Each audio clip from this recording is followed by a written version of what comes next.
Matthew Perry stepped onto the set of Friends every morning for 10 years, making millions laugh as Chandler Bing. Yet almost no one knew he was fighting for his life behind the scenes. At his worst, during season 3, he was taking more than 50 painkillers a day. He had dropped to 128 pounds, his teeth were failing, and still he never missed a day of filming. The rest of the cast remained in the dark until Jennifer Aniston quietly pulled him aside and told him something he would never forget. Perry had been surrounded by noise, pressure, and fractured love since birth. Born in 1969 in Massachusetts to actor John Bennett Perry and Suzanne Morrison, a rising figure in Canadian politics, he was immediately swept into a life that constantly shifted around him. The marriage lasted barely a year after he was born, and he spent his childhood flying alone between Ottawa and Los Angeles like a child stranded between two worlds. When his mother remarried journalist Keith Morrison, and his father also built a new family, Matthew suddenly found himself with a crowd of half-siblings. He loved them, yet he always felt strangely invisible among them, as though he was orbiting a family he never fully belonged to. By 10, something had cracked. He began stealing from his mother's purse, smoking and picking fights.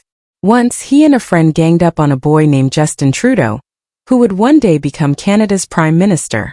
Matthew later admitted the fight was born entirely from jealousy. Tennis became his escape.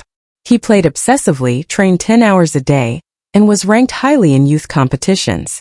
But one devastating match in Los Angeles crushed his confidence, and the dream evaporated. At 15, he moved to LA to live with his father and chase acting.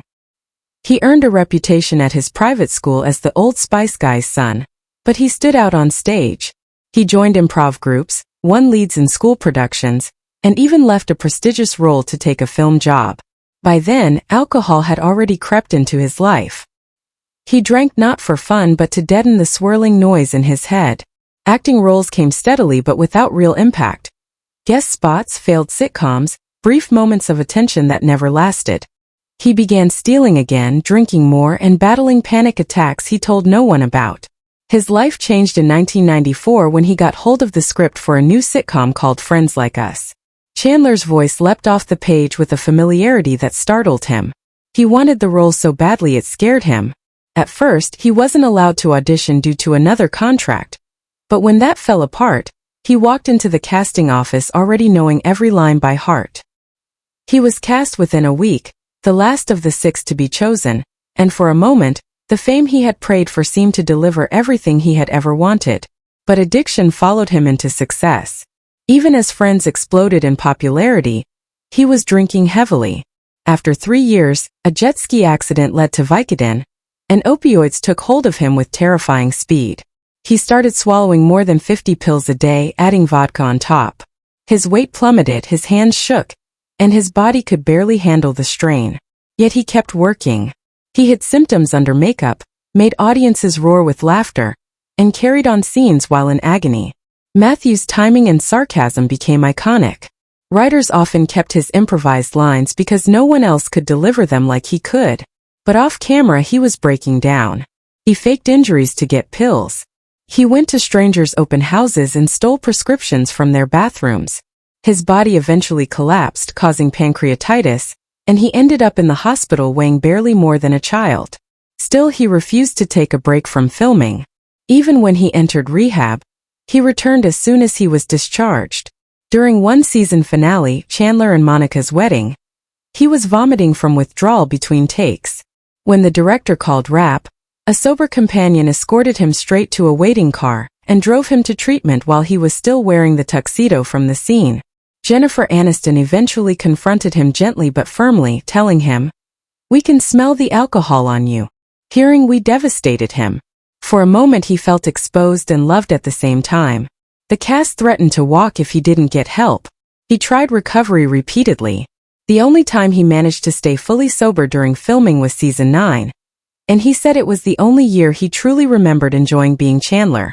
3 days after the series finale wrapped in 2004, he relapsed again. He tried heroin for the first time and nearly died. Over the years he would detox dozens of times, go through more than a dozen rehabs, and cycle through relationships that crumbled under the weight of his fear and shame. His acting career after Friends was uneven. with a few bright moments but many setbacks. Anxiety stalked him relentlessly, and several projects collapsed around him when he relapsed. His darkest moment came in 2018 when his colon burst from years of opioid use. He was put on a machine that kept him alive when his organs failed. Doctors gave him a 2% chance of surviving.